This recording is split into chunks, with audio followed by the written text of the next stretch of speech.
Պարոն Ասլանյան, մենք տեսանք, որ դուք ևս Սամվել Կարապետյանի գլխավորած ուժի նախընտրական ցուցակում եք հայտնվել։ Ինչու որոշեցիք միանալ Սամվել Կարապետյանին։ Ես այնտեղ եմ, որտեղ կամ, ես ոչ մի անգամ ուղղակի չեմ հայտնվում։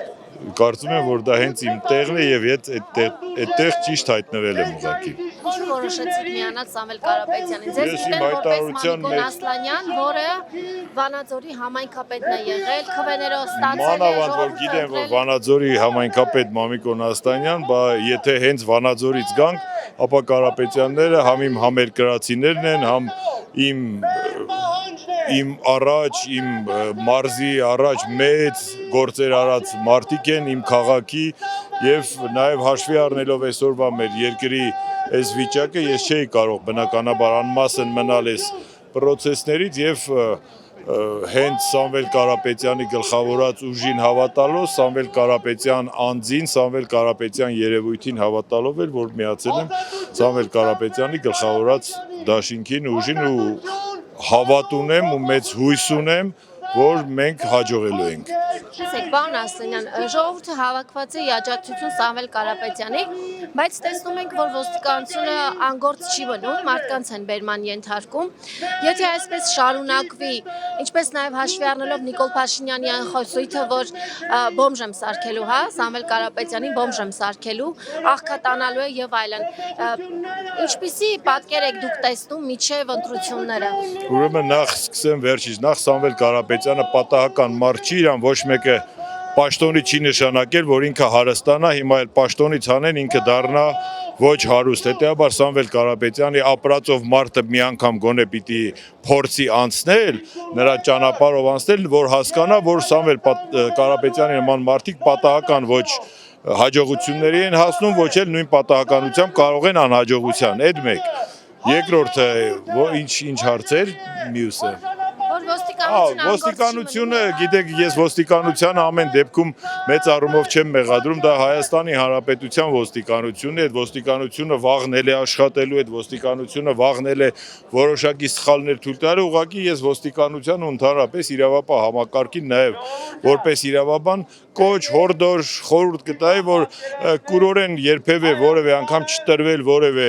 քաղաքական իշխանության քմահաճույքներին, մնալ օրենքի շրջանակներում, կատարել ոստիկանության առջև դրած գործառույթներն ու պահանջները, եթե կարգազանց քաղաքացիներ կան, որը չենք բացառում, որովհետև մեր շարքերում էլ կարող են լինել մարդիկ ներդրված, կարող են պրովոկատորներ, էմոցիոնալ անհավասարակշիռ մարդիկ, այս ձնագուտը այդպիսի մասշտաբներ են ընդունում, որ մենք կներեք յուրաքանչյուր քաղաքացու վարքի համար չենք կարող, բայց ընդհանրապես ոստիկանությանը ուղղակի խորհուրդ կտամ մնալ գործառույթների մեջ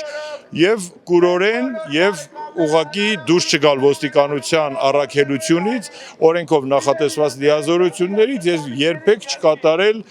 ոստիկանության գործառույթներից չբխող հրահանգներ։ Ձեր կարծիքով Սամվել Կարապետյանի ուժը միանձնյա կարող է իշխանություն վերցնել ընտրությունների արդյունքներով։ Սամվել Կարապետյանի ուժը գնում է հաղթանակի,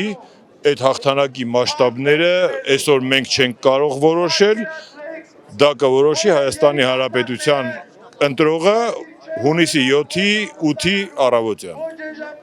Տեսեք, Նիկոլ Փաշինյանը ասում է, որ Սամվել Կարապետյանին բոմժ է սարքելու։ Ինչ եք դուք հասկանում իր ասած այս արտահայտության տակ։ Ես դա համարում եմ երկրի ղեկավարի համար ոչ պատշաճ, ոչ adekvat խոսույթ, ընդհանրապես չի կարելի վարչապետի պաշտոնը նսեմացնել կենցաղային մակարդակի եւ նման խոսույթով հանդես գալ, ես չգիտեմ ինքը ում ինչ կարա սարքի, ամեն դեպքում դա անընկալելի, անընդունելի խոսք է ցանկացած Հայաստանի Հանրապետության քաղաքացու նկատմամբ, այդ թվում նաեւ ու առավելապես Սամվել Կարապետյանի նկատմամբ, այդ նույն Նիկոլ Փաշինյանը տարիներ առաջ մեր երկրի կորսված մասի հրապարակներից մեկում, եթե չեմ սխալվում, ասում էր, որ Սամվել Կարապետյանը ազգային կապիտալի ներկայացուցիչ է, Սամվել Կարապետյանի կապիտալը ունի ազգություն, դա հայկականություն է, այդ մարդը չի կարող այսօր 360 կամ 170 աշճան փոխված կարծիք հայտնել, դա սիտուատիվ ոչ adekvat հայտարարություններ են, որոնք մեկնաբանման ենթակա չեն, ուղղակի պիտի ընդունել անցնել առաջ։ Պարոն Ասլանյան, ձեր նախընտրական ցուցակը Սամվել Կարապետյանի թիմի նախընտրական ցուցակում կան մարդիկ, ովքեր առհասարակ փորձ չունեն, առհասարակ քաղաքականության մեջ չեն եղել եւ այնպիսի տպավորություն տեղեկատվություն են, որ ցուցակը կազմվել է ըստ նրա թե ով քանի լայք է հավաքում Facebook-ում։ Անկեղծ ասած, դիտարկումներ եւ մտահոգություններ կան, նաեւ հարցը շարունակեմ, հա։ Մտահոգություն կա նաեւ այն առումով, որ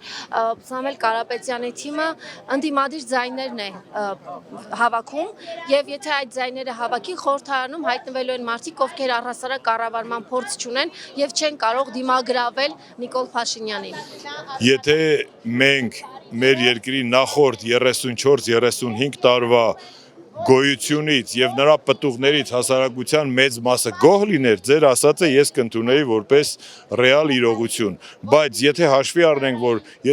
առնենք, որ նախկինում եւ փորձառուներ են եղել եւ վաստակաշատ մարդիկ են եղել ու ինչ որ մի բան չի ստացվել, ուրեմն ինչու չփորձել խառնել անփորձ բայց պրոֆեսիոնալ մաքուր մարդկանց եւ փորձառուներին։ Հետեւաբար ես կարծում եմ դա ժամանակի ընթացքում մենք բոլորս կտեսնենք, որ թիմը ունի մեծ պոտենցիալ, թիմը ունի մեծ կրեատիվ եւ թիմում պատահական մարդիկ ընդգրկված չեն, ինչքան էլ որ թվա թե հասարակության այս կամ այն խմբի համար անհայտ են, իսկ անհայտությունից հայտնիություն այդքան մեծ ճանապարհ չի,